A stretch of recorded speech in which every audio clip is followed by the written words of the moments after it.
Hi guys, ITI diploma ज्ञान में आपका स्वागत है। इसके पिछले वीडियो में हमने इलेक्ट्रीशियन थ्योरी के सिलेबस के बारे में चर्चा किया था। आज चैप्टर 1 के बारे में डिटेल पढ़ेंगे। पहला है सुरक्षा सावधानियाँ। जैसे कि एक विद्युत कार्य के लिए सबसे महत्वपूर्ण सावधानियाँ, अगर उसको सावधानियों के बारे में नॉलेज नहीं रहेगा तो दुर्घटना हो सकती है। इसीलिए सबसे पहले जब ट्रेनिंग आता है तो उसको सुरक्षा के बारे में बताया जाता है। जिससे सुरक्षा के बारे में जानता रहेगा तो उसे कोई दुर्घटना नहीं हो सकेगी उसके साथ। विद्युत कार्यों की सुरक्षा के लिए सावधानियाँ देखेंगे क्या क्या है, जो कि निम्नवत है। विद्युत का कार्य करते समय उपयुक्त पोशाक पहनना चाहिए। और दूसरा है औद्योगिक क्षेत्रों में कर्मचारियों को विद्युत व अन्य दुर्घटनाओं से बचने के लिए सेफ्टी शूज़ पहनना अनिवार्य होता है। तीसरा, किसी भी मशीन को छूने से पहले यह सुनिश्चित कर ले कि मशीन की बॉडी में विद्युत धारा का अनैच्छिक प्रवाह तो नहीं हो रहा है। और चौथा, किसी भी मुख्य लाइन का स्विच ऑन करने से पहले यह देख लेना चाहिए कि उस स्विच से संबंधित लाइन पर कोई अन्य व्यक्ति तो काम नहीं कर रहा है। जैसे कि विद्युत चालू करने से पहले देख लेना चाहिए कि कोई व्यक्ति उस पोल पे, उस लाइन पे काम तो नहीं कर रहा, नहीं तो दुर्घटनाएं हो सकती हैं।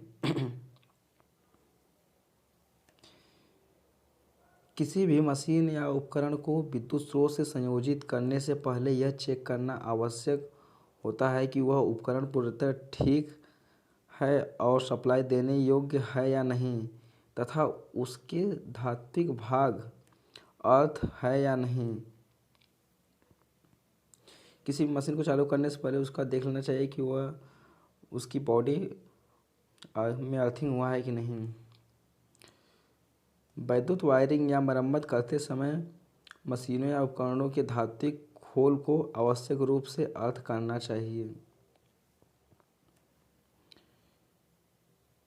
फ्यूज तार बदलने से पूर्व मुख्य सप्लाई स्विच को ऑफ कर देना चाहिए। किसी भी विद्युत उपकरणों को विद्युत स्रोत से अलग करते समय उसके प्लग टॉप को पकड़ कर खींचना चाहिए, न कि उसकी मुख्य लीड को। बिना किसी उपकरण के किसी मशीन या विद्युत उपकरण को नहीं छूना चाहिए। विद्युत उपकरणों का प्लग टॉप परिवर्तित करते समय मुख्य लीड के फेज, न्यूट्रल तथा अर्थ तारों को प्लग में इस प्रकार कसना चाहिए कि ये तार एक दूसरे से पृथक रहे।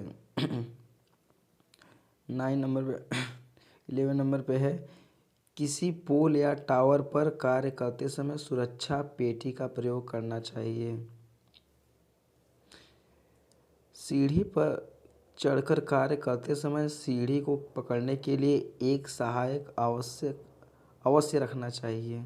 जैसे अगर हम जब सीढ़ी पे चढ़ते हैं तो सीढ़ी पे कार्य करते समय साथ में एक वर्कर और लेना चाहिए जो कि सीढ़ी पकड़े रहे, नहीं तो सीढ़ी फिसल सकती है और दुर्घटनाएं का चांसेस बढ़ सकता है। विद्युत वायरिंग करते समय फेज तार को सदैव स्विच द्वारा नियंत्रित करना चाहिए। जब भी अगर हम विद्युत वायरिंग करते हैं तो जो हमारा स्विच होता है, बोर्ड में लगा होता है, उसको हमेशा फेज तार से ही कनेक्ट करना चाहिए। प्रत्येक कार्य को ध्यान लगाकर पूर्ण करना चाहिए। कार्य करते समय उपयुक्त औजार का सही तरीके से प्रयोग करना चाहिए। विद्युत का कार्य करते समय ग्लव्स का प्रयोग करना चाहिए। जैसे कोई विद्युत का कार्य कर रहे हैं तो उसमें रबर का ग्लव्स पहनकर तभी कार्य करना चाहिए, अन्यथा हमें शॉक लग सकता है। विद्युत संबंधी चिन्हों का अनुपालन करना चाहिए। जैसे कि विद्युत संबंधी वहाँ पे जैसे डेंजर का हो गया, फॉल्ट का हो गया, वहाँ पे जितने भी चिन्ह लगे होते हैं उनको ध्यान में रखकर तभी कार्य करना चाहिए। किसी भी पोल या टावर पर चढ़ने से पहले फेज का मुख्य लाइन ऑफ कर देना चाहिए। जैसे किसी पोल पे चढ़ते हैं तो उसका जो मेन सप्लाई रहता है उसको सबसे पहले कट कर देना चाहिए, उसके बाद ही चढ़ना चाहिए, नहीं तो दुर्घटनाएं हो सकती हैं। विद्युत का कार्य करते समय हमेशा इंसुलेटेड युक्त औजारों का प्रयोग करना चाहिए। जैसे जब भी कोई कार्य करे, जैसे प्लायर हो गया, स्क्रू ड्राइवर हो गया, कटर हो गया, तो हमेशा इंसुलेटेड होना चाहिए।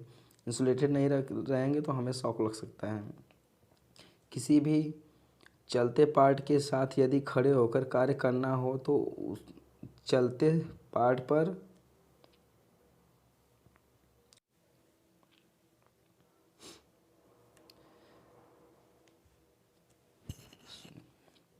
किसी कार्य चलते किसी चलते पार्ट के पास यदि खड़े होकर कार्य करना हो तो पार्ट पर सुरक्षा गार्ड अवश्य लगाएं, क्योंकि किसी भी समय इससे दुर्घटना होने का भय रहता है। जैसे कोई जब चल रहा पार्ट तो उस पर एक कवर लगा देना चाहिए, जिससे कि हमारे कपड़े वगैरह उसमें ना फंसे, नहीं तो हमें दुर्घटनाएं हो सकती हैं। सुरक्षा संकेत के बारे में पढ़ेंगे। जैसे कि अगर कोई कार्य कर रहे हैं तो वहाँ पे इंडिकेट करने के लिए वहाँ पे सुरक्षा लगाए जाते हैं, सुरक्षा चिन्ह सिंबल होता है, उसको देख कर आप पहचान सकते हैं कि यहाँ पे क्या अनिवार्य है, क्या करना है, क्या नहीं करना है। चलिए देखते हैं। प्रशिक्षण काल में ही कारीगर को कारखानों में सुरक्षा के लिए उठाए गए विभिन्न कदमों, नियमों तथा उपायों की संपूर्ण जानकारी दी जाती है। विभिन्न मशीनों तथा स्टोरों आदि की दीवारों पर विभिन्न निर्देश संकेतों के रूप में लिखे होते हैं। उन स्थानों पर प्रवेश करने से पूर्व कुछ सुरक्षा उपकरणों या नियमों का पालन करना होता है। ये 4 प्रकार के होते हैं। ये देखते हैं कौन कौन है। पहला निर्देशात्मक संकेत, जिसको कि प्रोविजनल सिंबल्स बोलते हैं। दूसरा है अनिवार्य या सकारात्मक संकेत, जिसको मैंडेटरी सिंबल बोलते हैं। तीसरा है चेतावनी या सचेतक संकेत, जिसको वार्निंग सिंबल बोलते हैं। चौथा है सूचनात्मक संकेत, जिसको बोलते हैं इन्फॉर्मेशनल सिंबल। चलिए इसके बारे में डिटेल पढ़ते हैं। पहला निर्देशात्मक संकेत, प्रोविजनल सिंबल। देखिए ये होता है वृत्त के आकार के ये संकेत लाल रंग के बॉर्डर तथा क्रॉस बार और सफ़ेद पृष्ठभूमि, जिसका देखिए वृत्ताकार के आकार होता है और इसकी जो है इसके बॉर्डर लाल रंग के होते हैं और इसकी जो बैकग्राउंड होती है वाइट होती है, सफ़ेद होती है और काले रंग से आकृति बनी रहती है इस पर। इनके द्वारा विशेष प्रकार के कार्य करने के लिए मना किया जाता है, जिसको कि देखिए ये वाला है।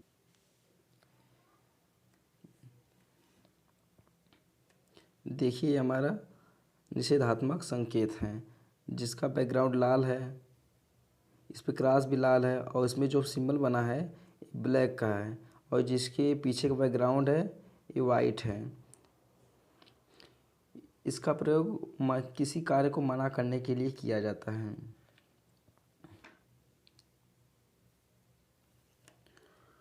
और दूसरा है अनिवार्य या सकारात्मक संकेत, मैंडेटरी, जिसको मैंडेटरी बोलते हैं। सकारात्मक, इसको करना अनिवार्य होता है। इन संकेतों के द्वारा कारीगरों को सुरक्षा निर्देश दिए जाते हैं और कारीगर इन संकेतों को आसानी से समझ लेते हैं। ये संकेत नीली पृष्ठभूमि पर सफ़ेद रंग के संकेतों द्वारा वृत्त के आकार में बने होते हैं।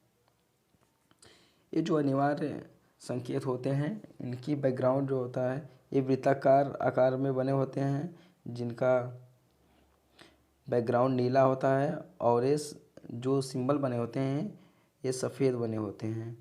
जैसा कि देखिए जैसे अनिवार्य सकारात्मक मैंडेटरी सिंबल।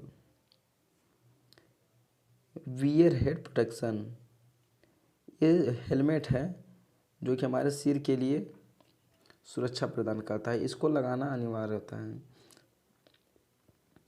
और दूसरा है वियर आई प्रोटेक्शन, आँख में चश्मा लगाया जाता है, आँख की सुरक्षा के लिए लगाया जाता है। और है तो वियर ईयर प्रोटेक्शन, एक कान की सुरक्षा के लिए लगाया जाता है, यह अनिवार्य होता है लगाने इसको। और होता है शूज़ होता है, ग्लव्स होता है, मास्क होता है, इसको लगाना अनिवार्य होता है।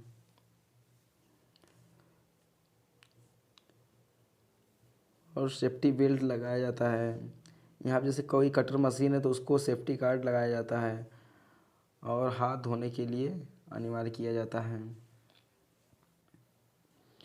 और तीसरा है चेतावनी या सचेतक संकेत, जिसको बोलते हैं वार्निंग सिंबल। ये संकेत के त्रिभुजाकार के पीली पृष्ठभूमि येलो बैकग्राउंड पर काले चित्र बनाकर प्रदर्शित किए जाते हैं। इन चित्रों के माध्यम से चेतावनी दी जाती है। देखिए, जो चेतावनी या सचेतक सिंबल होते हैं, जो वार्निंग होती है, इनका त्रिभुजाकार प्लेट पे पीले रंग की प्लेट पर सिंबल ब्लैक कलर से सिंबल बना होता है, जिनका बॉर्डर भी ब्लैक कलर का होता है। चलिए आपको दिखा रहे हैं। देखिए, जैसे हमारे जैसे कोई आग लग गई हो, फायर का सिंबल इस टाइप का होता है। कोई अगर इलेक्ट्रिक फॉल्ट है तो इस टाइप का दिखाया जाता है। और जहाँ डेंजर होता है इस टाइप का सिंबल दिखाया जाता है। देख रहे हैं, इसका जो होता है बैकग्राउंड पीला होता है, इस पर जो बॉर्डर होता है ये ब्लैक कलर का होता है। और इस पर जो सिंबल बना होता है ये भी ब्लैक कलर से बना होता है। और इसका आकार त्रिभुजाकार होता है। चौथा है सूचनात्मक संकेत, जिसको बोलते हैं इंफॉर्मेशनल सिंबल। ये संकेत वर्गाकार या आयताकार के आकार के होते हैं। इनको हरी पृष्ठभूमि पर सफ़ेद रंग की आकृति द्वारा प्रदर्शित किया जाता है। इनके द्वारा विविध प्रकार की सूचनाएं दी जाती हैं। यह सूचनात्मक या इंफॉर्मेशनल सिंबल, इसकी जो बैकग्राउंड होता है ये हरा कलर का होता है, हरा होता है। और जो इस पे जो ये सिंबल बने होते हैं ये वाइट कलर का होता है। ये पूरा आयताकार या वर्गाकार आकार का बना होता है। जैसे हो गया हमारा डॉक्टर लोगों का सिंबल होता है। और कहीं से बाहर निकलने की इमरजेंसी में बाहर निकलने के लिए ये सिंबल बनाया जाता है। अब आ जाते हैं आर्टिफिशियल रेस्पिरेशन। जैसे किसी को अगर शॉक लग जाता है, झटका लग जाता है, तो हमें उसको बाहरी मेथड से उसको सांस देने की विधि के बारे में हम चर्चा करेंगे। जो आर्टिफिशियल रेस्पिरेशन होता है इसके भी 3 प्रकार होते हैं। पहला सिल्वेस्टर मेथड, दूसरा सैफर मेथड, तीसरा माउथ टू माउथ रेस्पिरेशन। चलिए पहला देखते हैं सिल्वेस्टर विधि। सिल्वेस्टर मेथड, पीड़ित को पीठ के बल लिटाकर उसकी पीठ के नीचे तकिया आदि लगा देते हैं, जिससे कि उसकी छाती कुछ ऊपर उठ जाए। अब उसके सिर के पास घुटनों के बल बैठ जाए और उसके दोनों हाथ उसके सिर के ऊपर फैला देते हैं। अब उसके हाथ आगे की ओर छाती तक मोड़कर ले जाया जाता है तथा छाती पर दबाव डालें। 2 से 3 सेकंड तक दबाव डालने के बाद पुनः उसके हाथों को सिर के ऊपर फैला देते हैं। ये दोनों क्रियाएं 10 से 12 बार प्रति मिनट की दर से तब तक जारी रखनी चाहिए जब तक पीड़ित की श्वास क्रिया सामान्य न हो जाए। इसमें जब सीने पर दबाव डाला जाता है तब फेफड़े के अंदर की वायु बाहर निकल जाती है और दबाव हटने पर पुनः ताज़ी हवा उसके फेफड़े में प्रवेश करती है, जिससे कि पीड़ित को सांस लेने में सहायक होती है। यह प्रक्रिया तब तक करते हैं जब तक पीड़ित के सीने की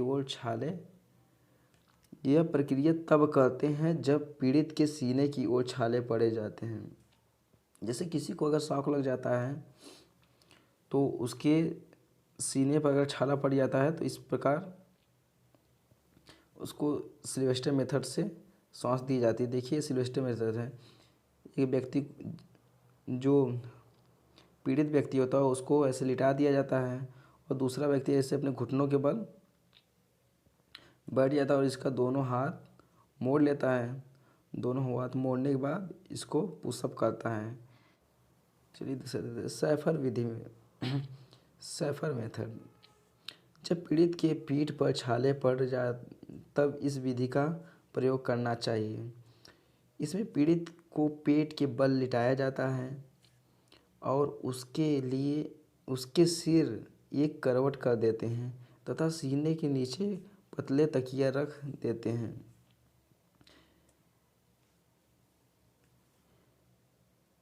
पीड़ित के घुटने के पास घुटने के बल बैठते हैं और अपने दोनों हाथों को सीधा रखते हैं हुए चारों उंगलियों को आपस में मिलाते हैं, जो अंगूठे को समकोण बनाते हुए पीड़ित के पीठ पर रखते हैं और आगे की ओर झुकाते हुए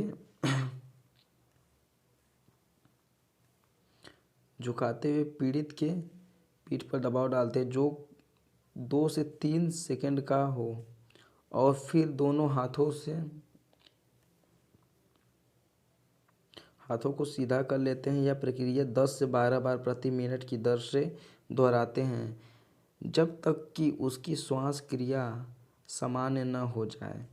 जब पीठ पर दबाव डाला जाता है तो फेफड़े के अंदर की वायु बाहर निकल जाती है। दबाव हटने पर ताज़ा वायु प्रवेश करती है जिससे रोगी को सांस लेने में सहायता मिलती है। और तीसरा मेथड है मुंह से मुंह में हवा भरना, माउथ टू माउथ रेस्पिरेशन।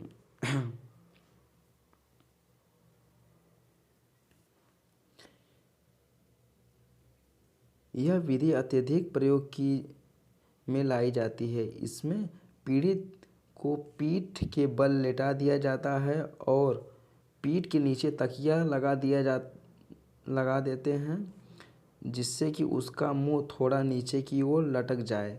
फिर उस पीड़ित व्यक्ति के मुंह को अच्छी तरह साफ कर लेते हैं। उसके खुले मुंह पर महीन कपड़ा रखकर उसकी एक हाथ से नाक बंद कर अपने मुंह से उसके मुंह में बलपूर्वक हवा भरते हैं। यह प्रक्रिया 10 से 12 बार प्रति मिनट की दर से तब तक करनी चाहिए जब तक व्यक्ति सामान्य श्वास लेना न शुरू कर दे। यह क्रिया करते समय में ध्यान रखना चाहिए कि पीड़ित के फेफड़े फूलना और पचकना चाहिए। ये पीड़ित व्यक्ति है, इसको मुंह से मुंह में हवा भरते। यह विधि सबसे सिंपल विधि होती है और सबसे ज़्यादा यूज में लाई जाने वाली विधि होती है। इसका प्रयोग ज़्यादातर किया जाता है शॉक लगने पर। Thank you. बस आज यहीं तक पढ़ाएंगे आपको और बाकी जो है नेक्स्ट वीडियो में आप लोग को बताया जाएगा। अगर आपको इस वीडियो से अगर आप लोग को फ़ायदा हो रहा है तो लाइक शेयर और सब्सक्राइब कीजिए जिससे कि हमें मोटिवेशन मिले और वो वीडियो बनाने के लिए।